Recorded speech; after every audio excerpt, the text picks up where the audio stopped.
Ver se agora está ao vivo aí. Espera aí, só um minutinho. Tá bom. Vamos lá, tivemos um problema técnico aqui. Vamos começar novamente aí. Vamos começar novamente aqui. Tivemos um problema técnico na transmissão. Agora começou a transmissão. Pessoal, me desculpem, mas a transmissão começou com uma falha hoje aqui. Agora estamos ao vivo, Zalza. É isso aí, é isso aí. Então, sejam bem-vindos aí a mais uma edição do Bate-Papo com o João. Eu sou João Berezutti. Tenho a honra de conversar aqui com o Thiago Vespa, diretor de tecnologia na Casper. Thiago, hoje o assunto é soft skill e eu queria que você explicasse aí o que é soft skill para o pessoal que está nos ouvindo. Tá bom. Vamos explicar um pouquinho o contexto aí. A gente tinha começado aí, mas a gente faz de novo aí. Legal. Eu tenho doutorado em liderança pela Universidade de Andrews, aí, sou mestre em ciência da computação e matemática computacional e doutorando pela USP, bacharel pela Unesp. Dando boa noite para o pessoal aí. Vi que está o Cris aí, o Jansen, o Zalza. Boa noite aí, pessoal. E atuo na parte de diretor de tecnologia na Casper. Já trabalhei em vários projetos de grande porte, gosto muito da área de soft skills que a gente vai falar hoje. E também divirto um pouco aí viagem, arqueologia, astronomia, gosto bastante dessas coisas aí. E passear bastante também, viajar. Boa noite, Lorena. Isso é bom, né? Isso é bom. O homem tem bastante conhecimento aí, hein, gente? Vamos lá, e explica para a gente o que é o soft skill. O soft skill na verdade, é um termo mais americano e a gente conhece como habilidades comportamentais ou habilidades interpessoais, também conhecido como habilidades socioemocionais. Então, o que são essas habilidades aí? São habilidades que têm relacionado com comportamento. Quando eu falei interpessoais, é relacionamento com pessoas, por isso, habilidade social, e também está relacionado com as emoções. Então, só para dar alguns exemplos aí. Comunicação efetiva, né? Ou comunicação em si, é uma soft skill. Trabalho em equipe, é uma soft skill. Pensamento crítico, é uma soft skill. Criatividade, aí empatia, que às vezes o pessoal fala, mas empatia é um soft skill? Empatia é um soft skill. Solidariedade, é um soft skill. Então, tá sempre aprendendo, é outras soft skills. E diferente do que a gente conhece aí como os hard skills, que são habilidades técnicas, o que seriam os hard skills? Seria, por exemplo, o conhecimento em idiomas, inglês, saber mandarim, ou você conhecer uma linguagem de programação, você saber montar alguma coisa. Então, são habilidades técnicas e são diferentes dessas habilidades socioemocionais ou comportamentais ou interpessoais. Dá uma boa noite para o Gualdo, aí, um grande amigo que está aí. Boa noite. Boa noite, pessoal que estão chegando. Não esqueçam de curtir o nosso vídeo, não esqueçam de se inscrever no nosso canal. Boa noite a quem está nos assistindo. Vespa, você explicou aí o que é o soft skill, e aí eu queria que você explicasse para mim aonde ele cabe. Ou ele cabe nos dois. Soft skill cabe para o técnico, ou ele é mais para a gestão. Como é que isso se encaixa aí dentro do panorama técnico? Beleza. Vou explicar um pouquinho da minha história aí. Tá? Já trabalho um bom tempo na área técnica, já algumas décadas aí, não vou revelar a idade não, mas já faz um bom tempo que eu trabalho aí na área técnica, e quando eu comecei, uma das questões principais aí era que eu queria trabalhar aí com máquinas, não queria ter dor de cabeça com pessoas, tá? Porque a gente conhece que trabalhar com pessoas é uma coisa difícil, bem difícil, porque cada um tem a sua cultura, cada um tem a sua realidade, cada um pensa de um jeito, e um quer fazer de um jeito X, outro quer fazer do jeito Y. E aí eu entrei na área técnica, fui fazer computação, porque eu queria trabalhar com máquina e não com pessoa. Aí logo de começo aí eu vi que isso não ia ser uma realidade muito, muito crescente, né? Porque para a gente poder desenvolver tecnologia, para a gente poder fazer projetos bem-sucedidos, a coisa que mais a gente tem que fazer é trabalhar com pessoas. Então, algo que para mim antes era ruim, começou a passar a ser algo bom, algo necessário, e hoje é algo que eu gosto bastante. Então, trabalhar com pessoas, poder ajudar os outros, poder é uma necessidade importante. Um exemplo do que você falou, João. Você perguntou se na área técnica ou gestão, né, precisa desses pontos. Imagine assim, uma habilidade comportamental que a gente tem bastante é trabalho em equipe. No passado, você até podia conseguir desenvolver um software sozinho, mas hoje em dia, você vai fazer um software grande, você vai ter que saber trabalhar em equipe, senão um não conversa com o outro, a pessoa uma não ajuda o outro, e aí acaba tendo dores de cabeça, a equipe não vai para frente. Então, a habilidade de comunicação é importante, a habilidade de trabalhar em equipe é importante. Você precisa fazer algo inovador. Habilidade de criatividade é importante. Habilidade de comunicação. Então, por isso que a gente tem gerente de projeto, até dar um oi para a Jennifer aí, que entrou aí. Também é uma outra pessoa que trabalha muito bem, tem boas habilidades, bons soft skills aí. E capacidade de solucionar problemas é um soft skill que é muito importante para a área técnica, independente de ser gestão ou não. Tem algumas habilidades que são mais específicas para a gestão. Por exemplo, resolução de conflitos. Resolução de conflitos é bom para todo mundo, até para quem é casado, né?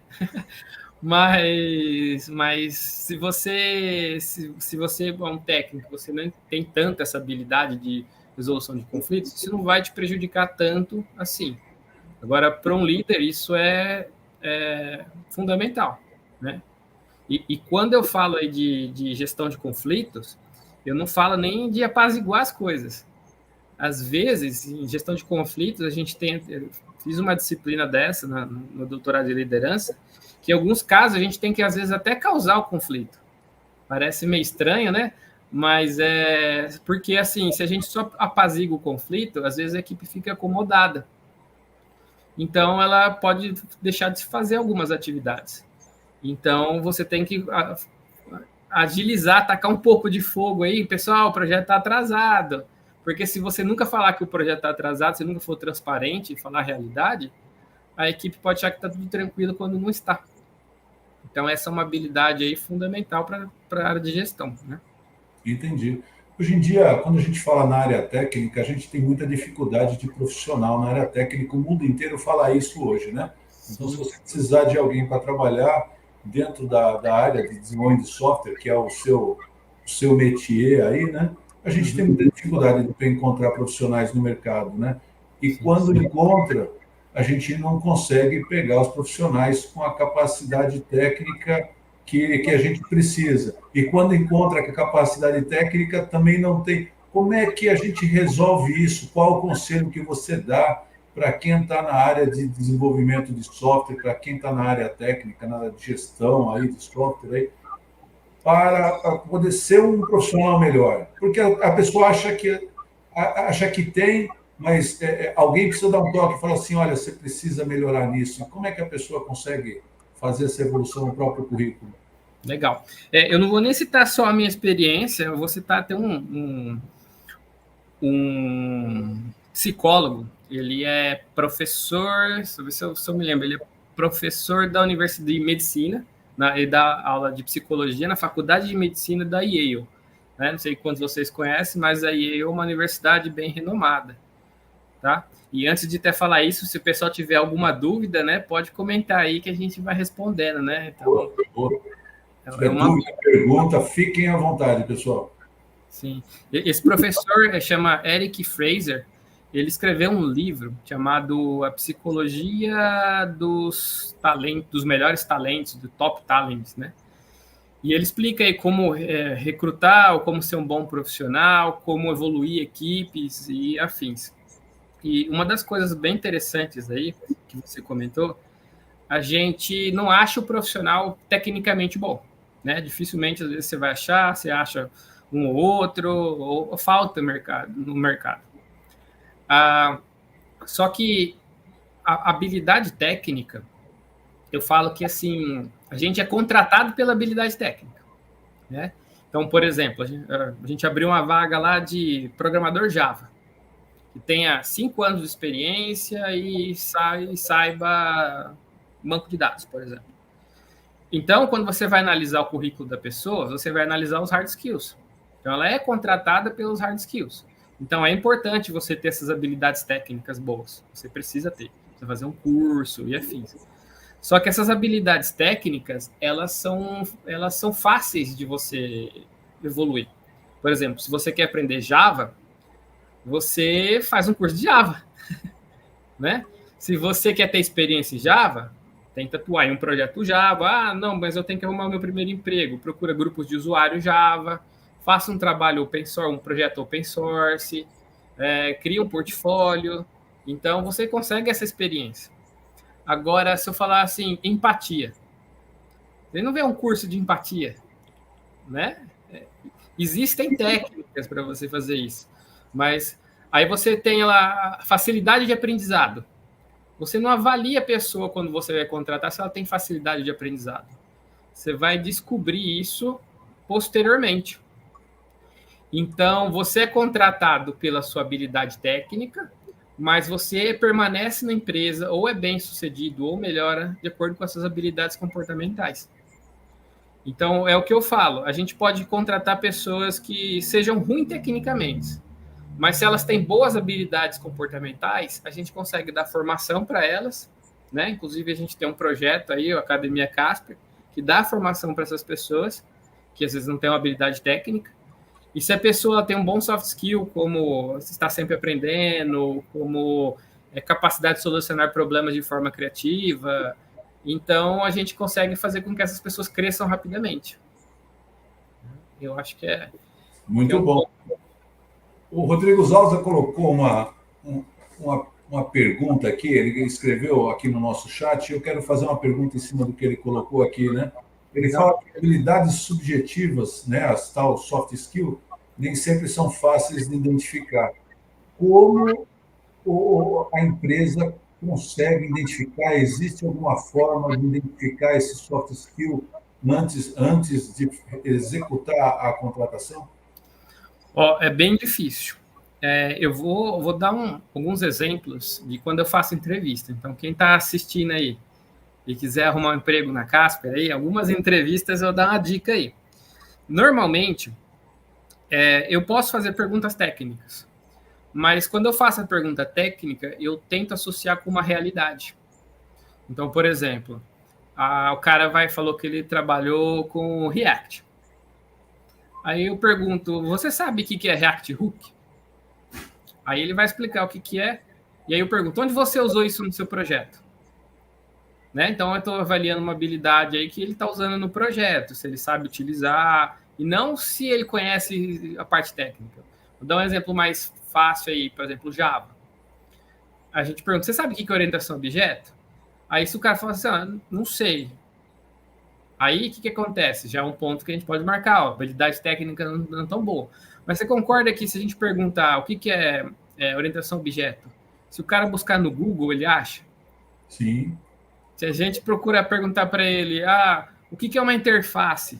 Se ele procurar no Google, ele acha. Se ele perguntar no chat GPT, ele acha.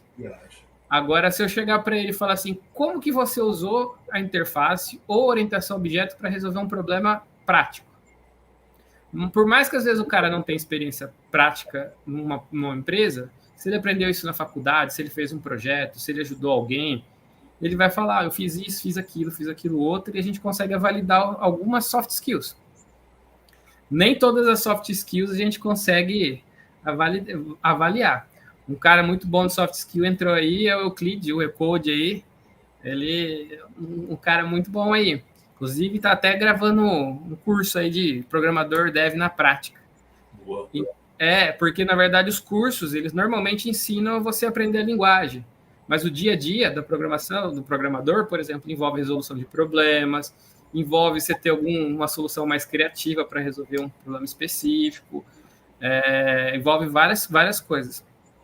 E vou dar alguns outros exemplos aí. Existem testes, tá, que dá para você identificar alguns soft skills. Vou dar um exemplo. Lá no doutorado, eu fiz 2 testes. Na verdade, eu analisei a relação do pensamento crítico com a criatividade. São 2 soft skills. Isso focado para empresa de desenvolvimento de software.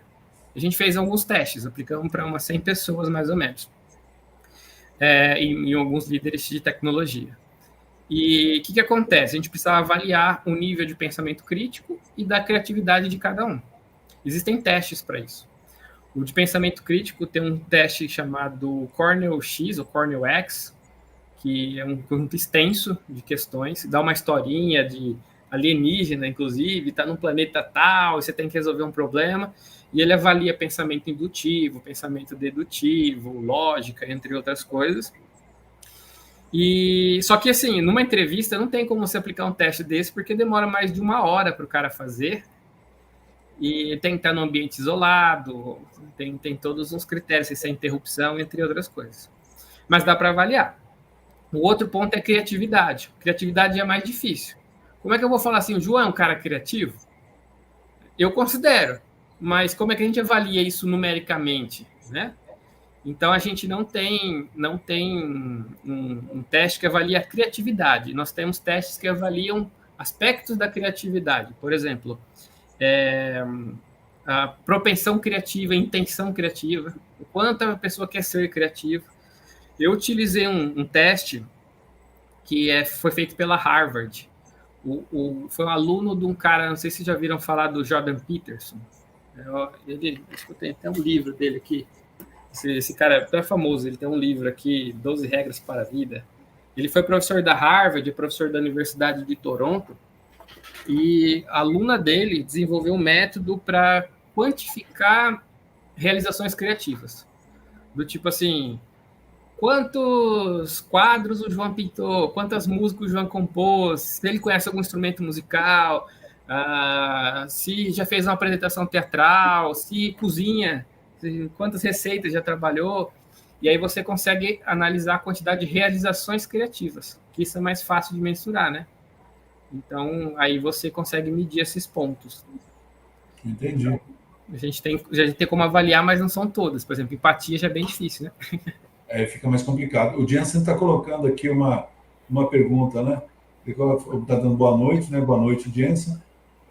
Como soft skill, a gente consegue mapear eles, né? Estou tentando resumir aqui, a gente consegue mapear com inteligência artificial, pontuando o que pode ser utilizado em nosso cotidiano. Dá para fazer um algoritmo usando inteligência artificial para a gente poder mapear isso? Essa é uma boa pergunta, mas as verdadeiras soft skills, as boas soft skills, na verdade, elas não são feitas por inteligência artificial, não dá. E eu vou até explicar isso, por isso que é importante a gente ter as soft skills nos nossos dias. Existe um diagrama chamado taxonomia de Bloom.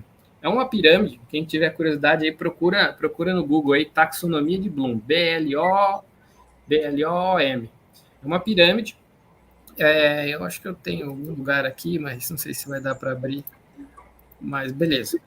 O que essa taxonomia de Bloom ela identifica? Ela identifica níveis cognitivos. Então, assim, na base da pirâmide, a gente tem um nível mais básico de cognição e acima os níveis mais altos de cognição. São 6 níveis, né? Então, você tem o primeiro nível lá, memorizar, compreender, aplicar, analisar, avaliar e criar. Os 4 níveis de baixo, a IA faz. Então, por exemplo, memorizar. A IA consegue memorizar coisas? Consegue muito bem. Compreender.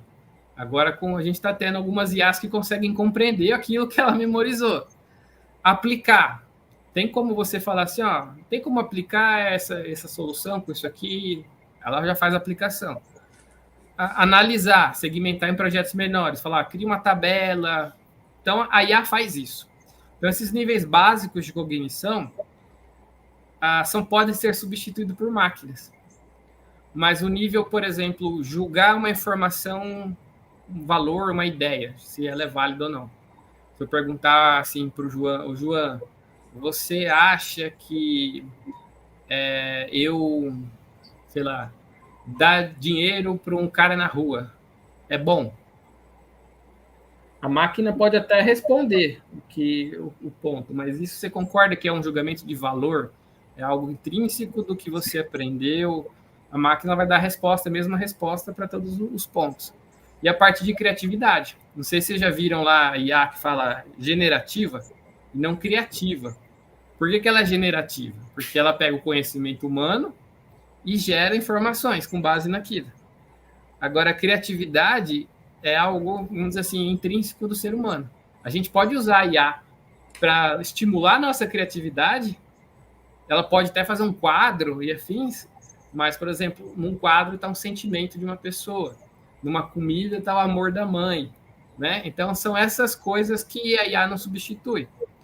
Então, a gente pode até utilizar aí para poder nos ajudar, pode até utilizar para identificar algumas coisas, por exemplo, priorização de atividades, é uma soft skill que a IA pode ajudar bastante, mas tem aspectos aí dessa taxonomia de Bloom, que é para educacional, que é exclusivo do ser humano. E eu acho que dificilmente a IA vai substituir, mas ela pode nos dar uma mão muito boa aí. Entendi. O Rodrigo Zaus aqui está fazendo uma provocação ácida para o Vespa. Além de terapia, como um técnico introvertido, né, que não abre nem a câmera para falar numa dele, como é que ele pode melhorar essa parte do soft skill dele? Tá, na verdade, o soft skills eu falei, é algo difícil de você treinar apenas num curso. Eu posso dar um curso, por exemplo, de criatividade, e aí eu explico lá a técnica do chapéus, técnica XYZ. Posso explicar técnicas que estimulem a criatividade, mas dificilmente eu vou fazer com que a pessoa seja criativa se não partir isso dela. Da mesma forma que a provocação aí do Zausa disse, o cara é introvertido. Introversão pode até às vezes ser uma habilidade boa, tá? O cara ele ser mais restrito, alguma coisa pode evitar dele falar besteira e coisa do tipo, né? Então, mas ele precisa abrir a câmera. Ele precisa primeiro, o cara precisa entender por que ele precisa abrir a câmera, né? Qual que é o motivo para ele se comunicar melhor, por exemplo. E aí ele tendo isso em mente, qual que é a diferença dele falar pessoalmente, né? Se ele tivesse no trabalho presencial. Então, na verdade, isso faz um trabalho aí, não só da terapia, mas um trabalho da própria pessoa ela entender o motivo das coisas. Uma das habilidades mais difíceis aí por trabalho remoto é a comunicação. Por exemplo, eu estou falando com o João aqui, e se eu dou um sorriso, o João sabe que eu estou feliz, né? Agora, se eu não abro a câmera, aí a pessoa que está lá do outro lado tem que ter uma habilidade de tentar entender a entonação de voz. E se o cara nem fala, ele só escreve, já me peguei... Pior ainda, eu já peguei em situações que eu estava falando normal, e a pessoa, você está bravo comigo? Mas eu estou só escrevendo, como é que a pessoa sabe se eu estou bravo ou se eu não estou bravo? Então a gente utiliza dos emojis aí, né? Os emojis é uma comunicação assim meio diferente, porque a gente, na hora de escrever, às vezes a gente não tem como falar, ou não tem. Então, uma habilidade de trabalhar remota aí, se o cara não consegue abrir a câmera, não consegue falar, pelo menos usa os emojis aí para se expressar um pouco mais. Entendi.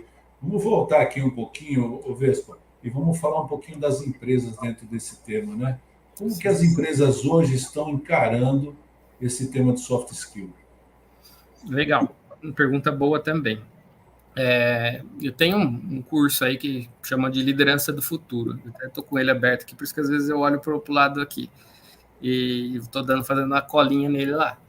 Porque existe uma pesquisa aí tem várias pesquisas, mas uma que eu achei bem interessante da McKinsey, uma consultoria aí, ela faz uma previsão aí até 2030, né? A gente não está muito longe, né? Faltam 6 anos aí.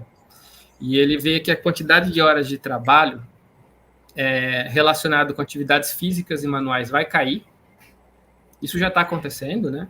Então, até a gente tem carro autônomo, então dirigir um carro já está se tornando algo que em breve vai se tornar obsoleto.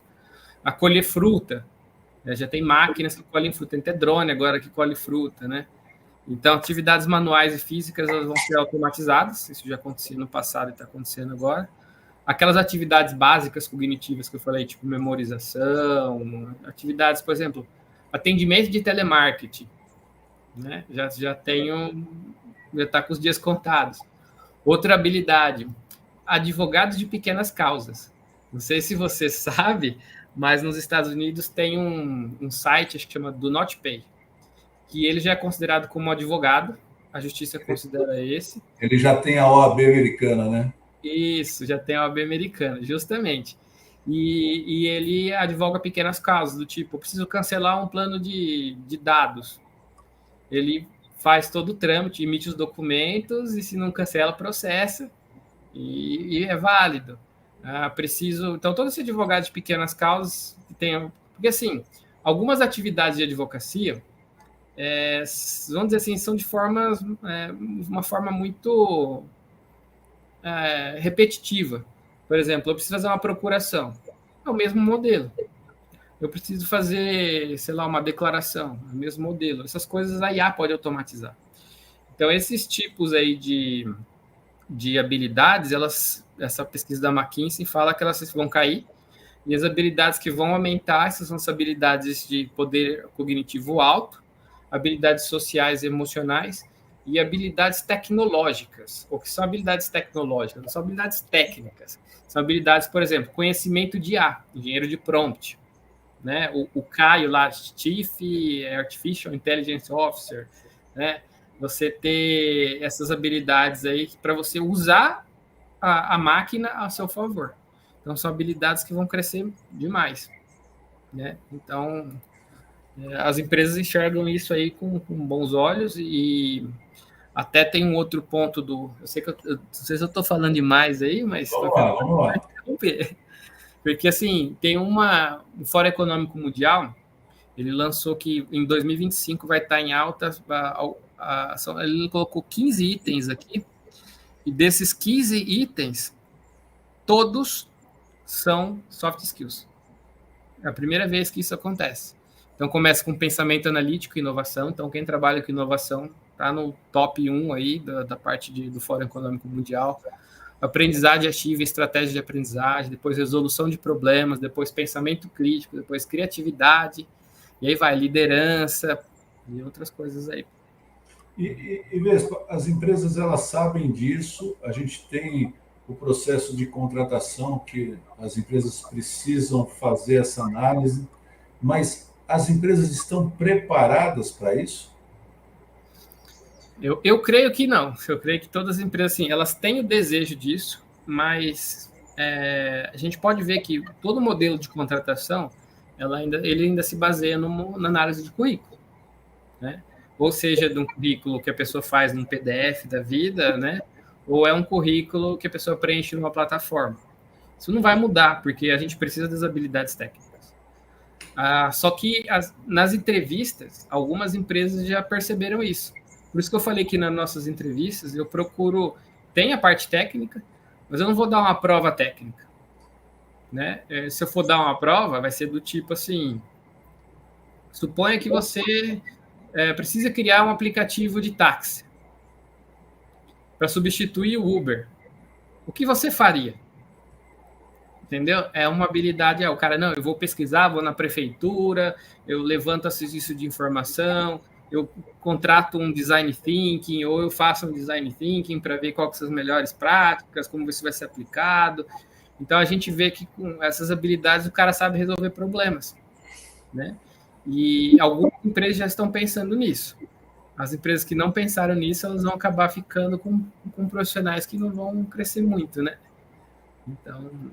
é um ponto importante aí. E olhando a parte de formação de profissionais, Vespa, como é que as universidades, as escolas estão olhando isso ou não estão olhando isso? E se não, qual que é a dica que você dá aí para os cursos de formação? Porque hoje, pelo que você está falando, não adianta você só formar tecnicamente, né? Então, como é que você está enxergando a formação hoje do profissional? Eu sei que no passado tinha alguns tipos de formação, por exemplo, filosofia. A pessoa fala, mas por que eu aprendo filosofia? Você tem que aprender a pensar. E é mais importante você aprender a pensar do que você fazer o que os outros mandam, né? Então, porque às vezes alguém fala, faz desse jeito. Aí pergunta, mas por que eu tenho que fazer desse jeito, né? Então, no passado tinha isso. Aí eu sei que uma época parou, né? Aí tiraram isso das escolas e ficou só as formações de base. Eu sei que tem até um plano aí das pessoas focarem em especialidades. Então, em vez de você aprender todo o conteúdo base, você aprende alguns pontos específicos. Eu acho isso meio perigoso. Mas eu vejo que tem um retorno agora de algumas habilidades. Por exemplo, quando eu fiz faculdade, a única disciplina que tinha de soft skills, aí, vamos dizer assim, era a redação, que não é bem uma soft skills, assim, de fato, mas ajudava você a se virar um pouco. A faculdade em si só já te coloca para você aprender soft skills a rodo, né? Você tem que aprender a se virar, aprender um monte de coisa. Mas não havia disciplina. Hoje a gente vê que tem algumas faculdades colocando, por exemplo, para você trabalhar com empreendedorismo, inovação, né? Mas eu ainda acho que é muito pouco, né? E às vezes a pessoa só dá um conteúdo. Meu filho entrou na faculdade e está tendo até uma disciplina de humanidades, né? Ele faz engenharia mecânica, mas tem uma disciplina aí que ensina ele a usar de forma consciente as tecnologias. Só que eu não vejo em grande escala, né? Você não vê uma formação de criatividade, de pensamento crítico, de, sei lá, escuta ativa, de eficiência, organização, né? Até respondi esses dias uma pergunta no LinkedIn, que o pessoal perguntou assim, como é que você faz para lidar quando você tem uma pessoa que é muito criativa, uma equipe criativa, ou se você é criativo, e ela está com dívidas, né? Então, assim, a gente precisa dar uma formação da pessoa. Ela, além de ter habilidade técnica, ela ter criatividade, mas ela saber lidar com esses problemas, porque isso afeta, né? Afeta todo o desempenho dela, afeta todo o ponto. Porque, assim, por mais que ela tenha alta criatividade, que é uma soft skill muito importante, às vezes ela não sabe lidar com o tempo nem com o dinheiro. Ela pode ter uma habilidade de ganhar rios de dinheiro. Ela consegue fazer um software que ganha 100 mil por mês. Só que no mês seguinte ela gasta tudo para poder fazer isso. Então, é algo que a pessoa precisa aprender a lidar. E às vezes a vida ensina, mas às vezes a vida judia da pessoa. Então, se você aprender antes, né? Ou aprende no amor ou aprende na dor, né? Isso. Eu vou colocar aqui, você foi falando e eu lembrei de um tema aqui. Quando eu tive um filho eu tenho, né, um filho que morou nos Estados Unidos, se estudou lá, e ele teve duas matérias que a princípio eu achei muito estranho, né? Isso no high school. Ele teve aula de culinária, né? Então, a culinária era para ele poder ter a criatividade e para ele poder aprender a se virar, porque ele ia sair da casa dos pais quando entrasse na universidade, né? E depois ele teve aula de teatro. Eu falei, mas o que você está fazendo? Aula de teatro? Ele falou assim, não, é para você aprender a falar em público. Então, assim, eu acho que a gente precisa dar uma olhada lá para fora e começar a copiar algumas coisas, né? Sim, é importante isso.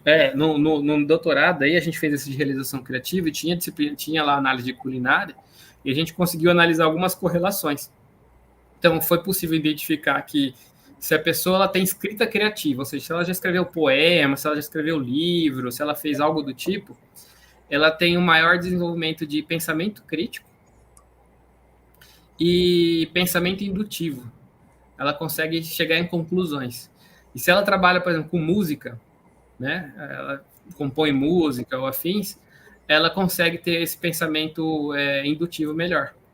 Então, ela consegue, a partir de coisas genéricas, ela consegue chegar numa conclusão mais fácil. E às vezes a gente não percebe essa relação que tem, porque, igual você falou, culinária, por que ele está aprendendo culinária? O que isso tem a ver, né? e é importante. Por isso que até no começo eu falei, eu gosto de rádio amador, de arqueologia e tal. Não é com o que eu trabalho, mas essas coisas que aparentemente parecem sem sentido, elas dão uma habilidade, tanto habilidade de fala... É o diferencial, né? Diferencial. É o diferencial. Vespa, tem algumas perguntas aqui, vamos começar a ler essas perguntas aqui. A Lorena está fazendo uma pergunta aqui para você, que na sua visão, quais são os top 3 soft skills na área técnica que mais são procurados pelas empresas? Tá. Eu, assim, tem os que são mais procurados e tem as que eu acho. Vou falar as duas, tá?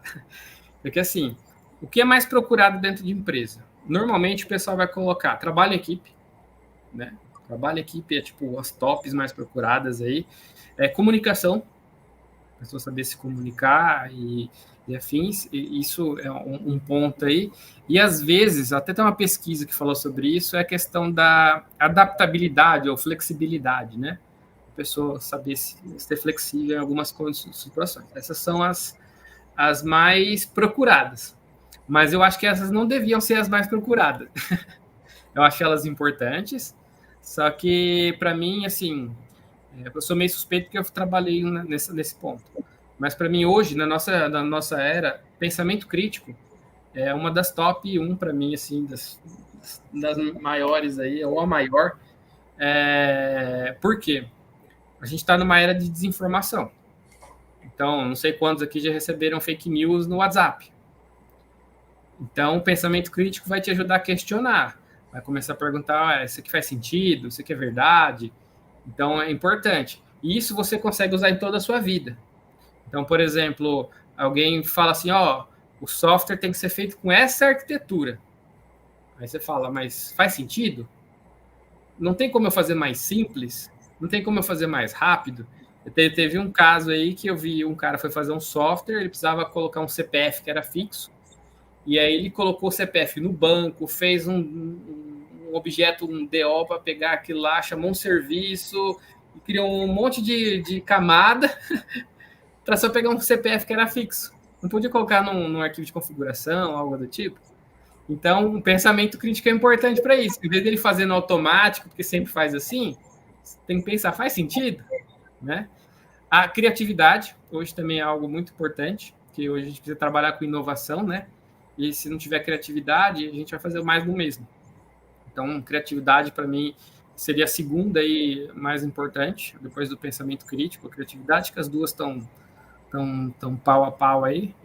E uma coisa que eu tenho uma certa dificuldade, e até o Gualda me ajudou isso no passado, é a parte de gestão de tempo. Por mais que a gente tenha um monte de facilidade, né, é até engraçado. No passado, a gente não tinha máquina de lavar roupa, mas as pessoas conseguiam ficar sentado conversando, lavava a roupa na mão, né?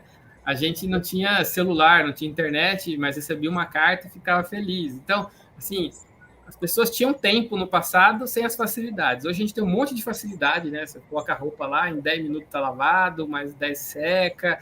Você pede a comida, já chega na porta da sua casa, você não precisa ir lá colher, cortar, picar, fazer um monte de coisa, mas falta tempo. Né? E tempo, mais do que dinheiro, tempo é qualidade de vida, tempo é onde você produz mais coisa. Então, gerir tempo é uma necessidade importante e é algo que eu ainda estou em fase de adaptação, porque eu tenho uma dificuldade muito grande em gestão de tempo. Pra você ter uma ideia, eu comentei aí do Gualda, né? Quando eu tinha problema de gestão de tempo, eu chegava a marcar 2, 3 reuniões no mesmo horário. Você vê que eu tinha uma bagunceira. Ele falou, coloque, faça uma agenda, né? Eu falei, a agenda faz sentido. Aí eu coloquei na agenda, só que eu coloquei uma reunião embaixo da outra. Uma reunião atrasou. E o almoço? E o almoço? Então eu vi uma dificuldade nisso. Então é algo que eu tô trabalhando para melhorar. Ainda melhorei bastante, tá? Consegui fazer bastante coisa. Mas é uma necessidade e para mim está nos top 3 aí, por isso que eu estou trabalhando nela. Criatividade, pensamento crítico e gestão de tempo. É isso. A Lorena colocou aqui uma curiosidade aí, falando que tem empresas que andam pedindo que o candidato mande um vídeo gravado com a apresentação junto com o currículo. Você já viu isso aí? Eu vi. Vídeo currículo tem uma empresa, até esqueci, tem uma plataforma aí que eles colocam, você tem a possibilidade de você colocar um vídeo currículo. Então, você tem que... É até interessante, porque você avalia a habilidade de comunicação da pessoa, avalia a pessoa acaba organizando as ideias, mas eu acho complicado, né? Mas eu já vi isso sim e é interessante. Entendi. O Luciano está colocando aqui, um modelo Spotify adotado em algumas empresas para escalar a agilidade pode ajudar a reconhecer e desenvolver, mudar a linha aqui, desenvolver esse soft skill, ou esse método é melhor usado para desenvolver o hard skill? Tá. Bom, essa é uma pergunta boa. Tá? O modelo Spotify, aí, para quem não conhece, ele é um modelo que você divide, além de você ter as equipes, né, as squads com grupos, você pode ter os capítulos, que são pessoas da mesma habilidade. Né? Então, tem lá um desenvolvedor de front. Então, todos os desenvolvedores de front fazem parte de um capítulo. Tem outras coisas como guilda e afins, mas esses capítulos eles podem ser utilizados para troca de informação. Então, normalmente, o modelo Spotify ele é muito bom para isso. Né? Você estimula colaboração, você estimula escuta, você estimula a parte E você pode ter até uma guilda, que a gente chama lá, para estudar soft skills. Né? Até uma curiosidade, até deixei aqui do meu lado, existem jogos, né, para desenvolver soft skills. Esse aqui é um jogo que faz um passado aí, uma Grok. E ele ajuda, por exemplo, a você treinar empatia. Né? Empatia é algo fundamental, eu acho, e é algo que está morrendo, porque as pessoas acabam se preocupando mais consigo mesmo. Mas empatia é você, por exemplo, eu olho para o João assim e vejo, João, você está com alguma necessidade? Você está precisando de alguma coisa? Eu sei que logo que eu entrei na empresa teve uma pessoa que me fez isso. Você está precisando de alguma coisa? Né? E eu acho isso importante, porque desenvolve empatia. Esse jogo, por exemplo, ela tem, por exemplo, as necessidades. Então, você tem cartas de necessidades, por exemplo. Aqui são necessidades que as pessoas têm. E aí você por exemplo, tenta identificar com a pessoa o quanto que ela precisa daquilo. E você tem as cartas de emoção, né? Então, aqui tem uma carta desesperado, exausta, orgulhosa. Então, são cartas de emoção que você trabalha a pessoa perguntando, quando que você sentiu essa emoção? Por que você sentiu essa emoção? Então, é tipo uma parte psicológica da coisa, mas que ajuda os outros a entenderem quando que a pessoa se sente animada, quando a pessoa se sente cansada. E hoje, às vezes, a gente não sabe, né? Às vezes estamos com problemas numa equipe, e às vezes é porque a pessoa está cansada de ouvir a mesma coisa. E não muda. Ou às vezes a pessoa fala assim, eu tô irritado porque tem um PO lá que fica fazendo isso e aquilo. Então, aí você entende, se coloca no lugar da pessoa para resolver a situação. Então, empatia, somente para líderes e gestores, é importante. Entendi. Agora, você falou de líder e gestor, né? Você falou em empatia, e eu estou lendo aqui, estou baixando a cabeça que eu tenho uma lista de perguntas aqui, eu não sei se vou conseguir fazer todas, tá? Mas, assim, como os líderes, né, podem incentivar esse desenvolvimento, né? Se você é líder de uma equipe, né, como é que você trabalha essa equipe? Como é que você incentiva essa equipe? Como é que você dá esse feedback, né? Assim, olha, você precisa melhorar isso. Como é que a gente faz isso empaticamente, né? Uma dos pensamentos aí do mindset que o líder tem que ter é que é sempre pessoas em primeiro lugar antes do desempenho. Por que eu digo isso? Porque no passado se preocupava muito com o desempenho. E aí o líder chegava o chicote, né? Ele falava, precisa evoluir. Só que às vezes existem fatores pessoais, sociais e interpessoais aí que influenciam o desempenho. Então, às vezes, uma conversa com a pessoa, se mudar a equipe, pode melhorar o desempenho. Se entender que a pessoa ela tá com um problema familiar, a mãe dela está passando uma necessidade. Se a gente fizer uma vaquinha e ajudar a mãe dela, a pessoa vai se tornar grata e vai melhorar o desempenho. Então, assim, o desempenho é uma consequência. Se as pessoas estão bem e são pessoas que procuram fazer a empresa crescer, essas pessoas têm que ser reconhecidas por isso, valorizadas por isso, e a gente poder ajudar. Então, acho que o primeiro ponto que o líder pode fazer é colocar pessoas em primeiro lugar. A questão da empatia que você falou, né? Você fala assim, nossa, se eu tivesse no lugar da pessoa, atuando nessa equipe, como é que eu estaria me sentindo, né? Às vezes a pessoa está com um problema com o filho, se separou, um problema com o filho. Às vezes você pode falar assim, não, eu vou te dar uma folga aí para você resolver a situação de uns 2 dias. Depois você tem como ajudar a equipe melhor. Às vezes você fazendo isso, você consegue ter um rendimento, um desempenho muito melhor, ter muito mais lucratividade para os líderes que estão pensando assim, do que você simplesmente chegar e cobrar da pessoa sem entender o que está se passando.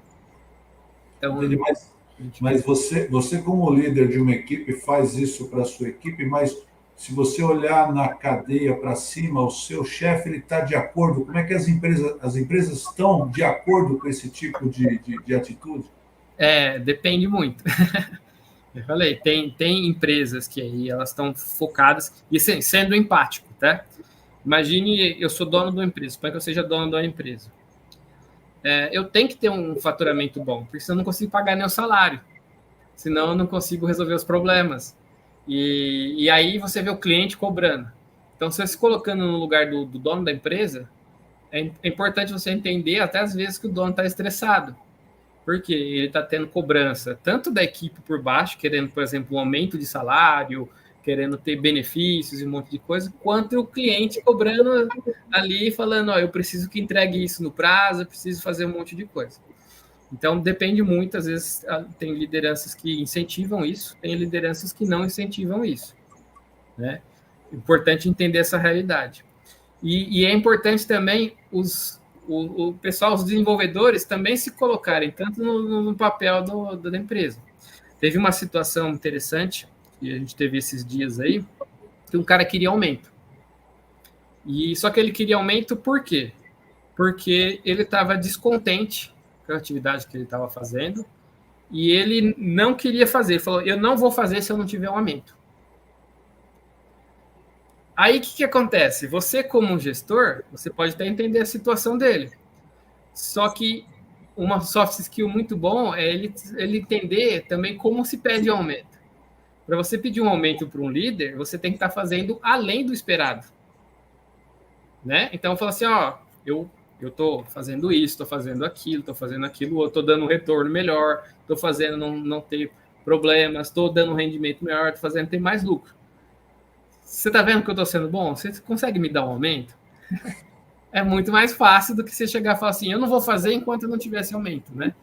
Então, essa habilidade aí, esse controle emocional, inteligência emocional, né, que se fala, é importante até tanto para as pessoas crescerem na carreira, quanto também para fazerem com que os líderes, que às vezes não entendem essa situação, possam entender. Entendi. E agora me fala uma coisa, homens e mulheres, né? Homens são mais brutos, mulheres são mais delicadas, né? Qual é o soft skill mais encontrado nos homens e o soft skill mais encontrado nas mulheres?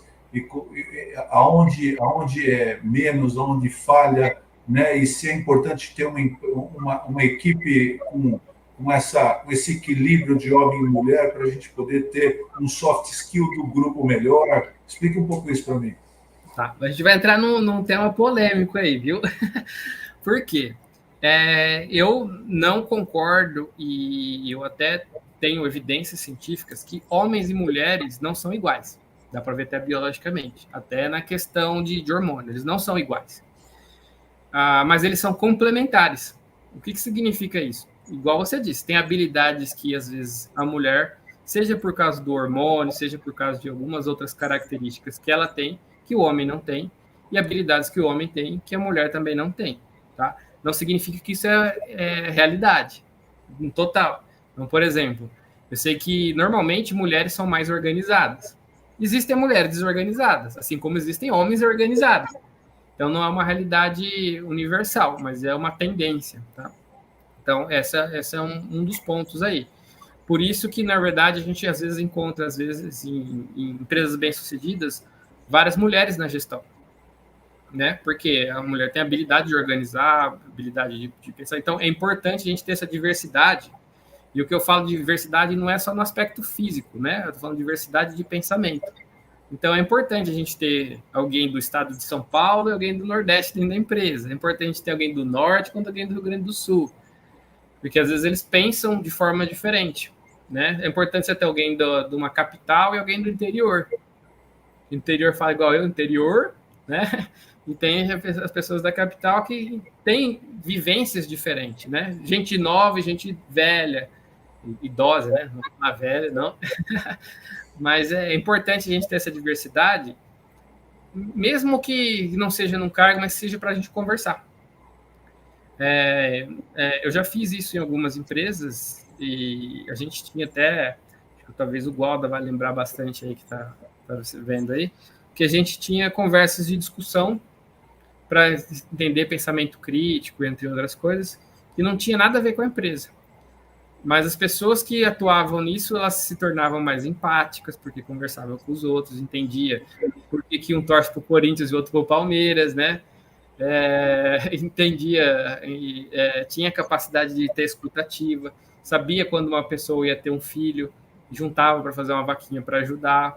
Então, esse tipo de solução, esse tipo de variedade, de diversidade que tem de pensamentos, enriquece muito, né? A pessoa consegue pensar algo que nunca pensou. E eu vejo isso até na empresa, na Casper, porque às vezes a gente vai trabalhar com alguma tecnologia inovadora e se reúne as pessoas, como é que eu posso aplicar isso, né? Isso é importante. Não é uma pessoa só decidindo, né? É uma pessoa pegando informações dos outros para ver se alguém tem uma ideia boa, né? Uma ideia melhor. E isso, para mim, é critério de sucesso. Muito bom. Muito bom. Ô Vespa, vamos lá, eu tenho uma empresa, estou começando agora esse processo soft skill, não sei nada, eu preciso implantar isso dentro da minha empresa. Qual a estratégia? Não tenho nada. Qual a estratégia que você coloca para uma empresa implantar isso e começar a trabalhar soft skill dentro da empresa? A melhor solução, ao meu ver, é você trabalhar com mentoria. Tá? Você pegar um profissional que tenha habilidades de soft skills, ou uma equipe que tenha habilidades de soft skills, porque a mentoria, você vai ter pessoas mais experientes que já atuaram nisso, que já desbravaram esse caminho, e pode te agilizar a você resolver situações. Então, por exemplo, eu quero melhorar a criatividade da minha equipe. Aí, se você for procurar um curso de criatividade, você pode até achar, mas é diferente de você trabalhar com pessoas que atuaram de forma criativa. Elas vão te ensinar técnicas, como design thinking, a técnica de troca de chapéu, entre outras técnicas aí, mas ele vai te ensinar na prática, né? Você vai ter uma mentoria para a situação da sua empresa. Então, não adianta nada eu aprender uma técnica, por exemplo, um pensamento crítico, a técnica dos porquês, para descobrir a causa raiz. Você pode até aprender a técnica, até ver como é que usa, mas na realidade da sua empresa, pode ter alguns aspectos que são além do que a aplicação da técnica. Pode ter critérios, por exemplo, políticos, critérios externos, né? Você descobre que as pessoas, elas não têm aversão a curso. Por exemplo, fizeram um curso no passado e tiveram trauma. Então, beleza, você tem que ver uma outra solução. Então, são esses aspectos aí que eu até falo que a IA não consegue ajudar, porque esses são aspectos humanos, são aspectos que fazem a gente o que a gente é.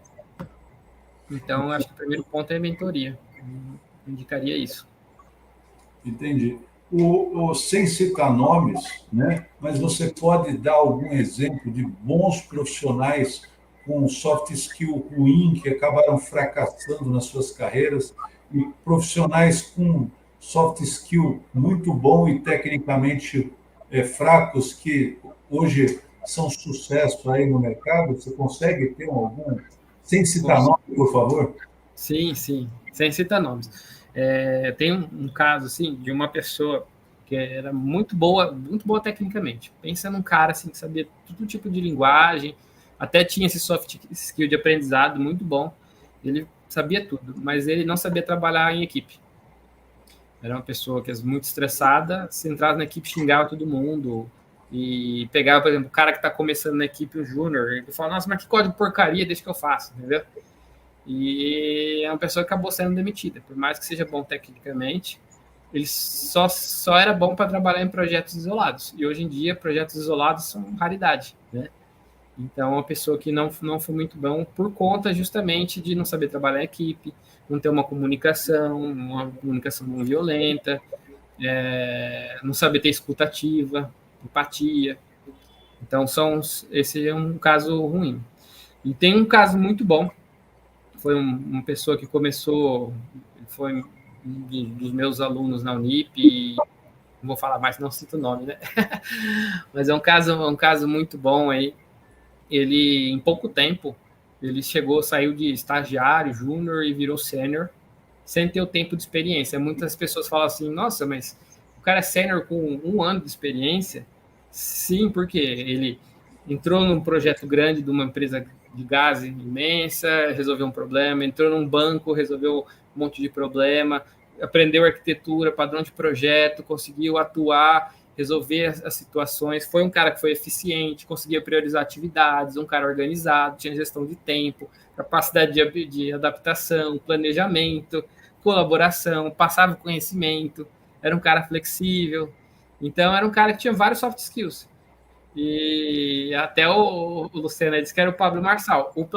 O Pablo Marçal é um exemplo de pessoa que utiliza soft skills para crescimento. Ele utiliza ainda a questão de senso comum, é o pensamento dedutivo.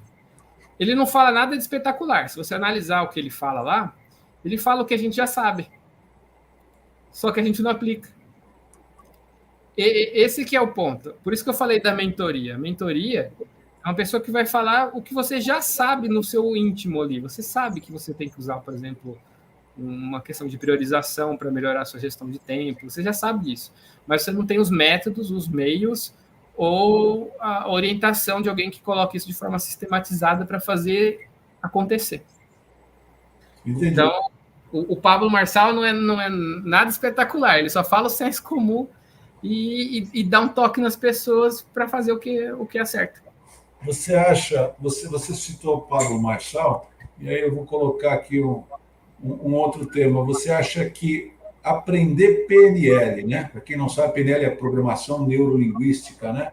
Fazer um curso de PNL, aprender PNL ajuda nesse tema de você melhorar o seu soft skill para poder ter empatia com as pessoas? Essa é uma pergunta meio polêmica. Eu acho que tem meios mais eficientes do que PNL. Tá? Eu acho interessante, né? Você, um exemplo, você, em vez de usar palavras negativas, usar palavras positivas, né? Então, em vez de você falar, sei lá, estamos com um problema, não, estamos com a possibilidade de solução. É algo interessante, mas eu acho que tem métodos melhores que da PNL. Tem um livro bem famoso, um cara que escreveu já faz um bom tempo, é Como Fazer Amigos. Nossa, agora me fugiu o nome. Eu vou até pegar a cola com meu filho aqui, que ele li. Como influenciar pessoas e fazer amigos, né?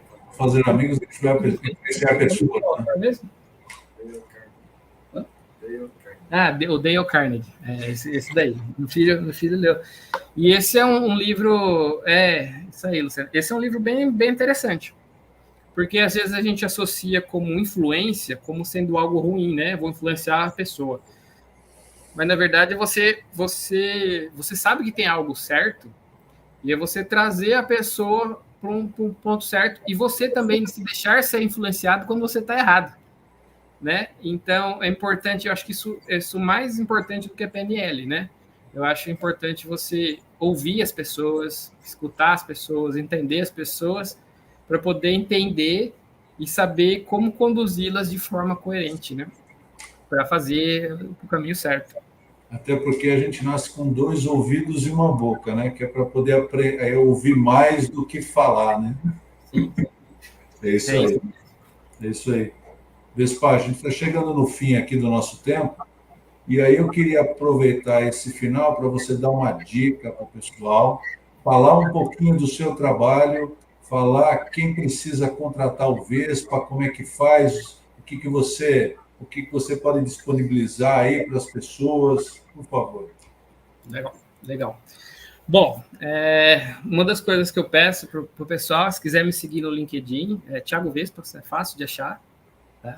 Seguindo no LinkedIn, eu coloco bastante assunto interessante em relação a isso. Hoje mesmo, acho que estava agendado, acho que hoje eu coloquei um questionário na página do LinkedIn, que é para a gente identificar o eu vazio. O que é isso? É um outro psicólogo que escreveu um conteúdo que eu tive recentemente, achei bem bacana. Porque no passado, algumas pessoas elas tinham noção de quem elas eram. Elas sabiam que elas tinham um propósito bem claro. E às vezes elas davam a vida por conta desse propósito. Hoje, a gente acaba colocando o nosso propósito, quem a gente é nas coisas, não quem a gente é, por exemplo. Então, eu falo assim, eu tenho que ser famoso no LinkedIn. Aí, se eu não for, ou eu tenho que ser bem-sucedido na empresa tal. E se eu perder o emprego? Eu tenho que... Então, você está vendo? Nas coisas, nos pontos que você conquista.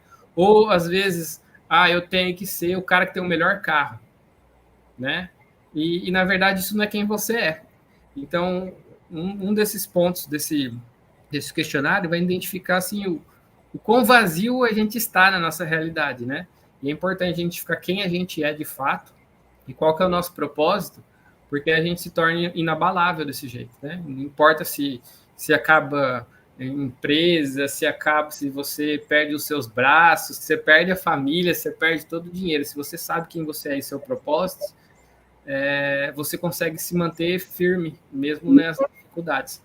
E esse é um dos maiores problemas, por isso que a gente às vezes fica com depressão, né? É claro que existem às vezes fatores fisiológicos, né? E precisa de um profissional qualificado para isso, mas muitas vezes a gente está colocando os valores em coisas, né? Em conquistas, ao invés de saber quem realmente a gente é, o que a gente está fazendo, para que a gente veio nesse mundo, para que a gente serve, né? Isso é importante. O que você falou, você foi falando aqui, eu estava pensando, isso é para filosofar, né? É para Sim, sentar, parar. Quem gosta de meditar aí, senta um pouquinho, fecha o olho, né? E começa a pensar, porque aí, olha, é assunto para mais 1 hora de conversa sobre.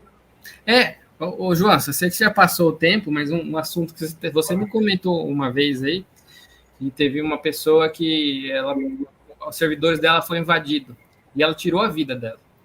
Se ela soubesse que o propósito dela não são os servidores nem o cliente, talvez a gente teria poupado a vida dela. Se ela soubesse que o propósito dela é ajudar os outros ou algo do tipo, ela poderia ter lidado com uma situação dessa. A gente não sabe o que a pessoa passou, mas a gente tem que tomar muito cuidado aí, entender que existem coisas muito mais importantes do que dinheiro, mulher, do que coisas desse tipo.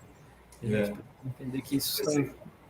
Esse assunto foi bem triste aí, foi eu que te falei mesmo, né? Eu conheci uma pessoa, ele era concorrente da Local Web aí, né? Lá nos Estados Unidos, e invadiram o servidor dele, ele ficou tão nervoso que ele tirou a própria vida, porque ele teve vários problemas lá, isso é complicadíssimo.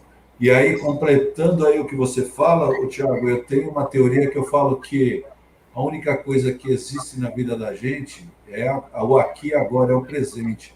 Eu falo que o passado é uma capacidade do nosso cérebro de lembrar de um presente que já aconteceu. O futuro é a capacidade do nosso cérebro de projetar um presente que ainda não aconteceu, mas realmente a única coisa que existe é o presente, é o aqui e agora.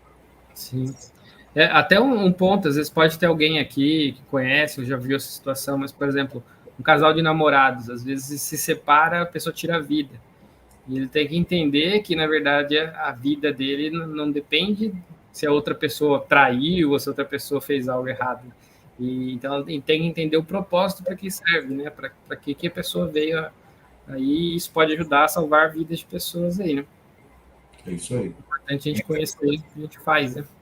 Entender o propósito. Você falou uma coisa interessantíssima também, vamos nos conhecer, né? Para você poder entender os outros, você precisa primeiro se conhecer e se aceitar, porque você entende quais são os seus soft skills positivos e quais são os que não estão bons para você tratar antes de você poder julgar os outros, né? Acho que tem bastante conversa nesse tema aí. Perfeito. Se deixasse, falava um dia inteiro disso. Não, esse tema aí, se deixar, eu passo a noite inteira falando sobre isso. Mas, Vespa, muito obrigado. Você não fez o seu jabá. Assim, quem quiser me achar, me procura no LinkedIn, me chama aí. Vocês já viram que eu foco bastante nessa questão de soft skills. Um dos meus propósitos de vida aí é ajudar pessoas. Então, eu tenho esse propósito aí de ajudar pessoas, mas sempre com a verdade. Então, se alguém for pedir uma opinião para mim, eu vou falar a verdade. Se tiver certo, ou se a pessoa não gostar ou não gostar, faz parte, porque eu entendo que se a pessoa ela sabe a verdade de fato, ela consegue corrigir e melhorar, né? É claro que a gente fala sempre com certo carinho, né? A verdade, ela pode ser dura, mas a gente tem maneiras suaves de falar uma verdade que a pessoa possa corrigir. E eu acho que se a gente tiver, eu falei, isso é um dos meus propósitos, e sempre guiar na verdade, e se a gente tiver isso em mente aí, a gente pode ajudar mais pessoas aí a serem pessoas melhores e a gente ter um mundo melhor cada vez mais, né? É isso aí, eu acredito nisso também. Conheço o Vespa, para quem não sabe, eu conheço um Vespa há praticamente um ano e pouco, já sou fã do Vespa desde o começo, que eu conheci justamente por essa qualidade que ele tem de falar a verdade e ajudar as pessoas. Vespa, muito obrigado, estou muito feliz aí de ter conversado com você.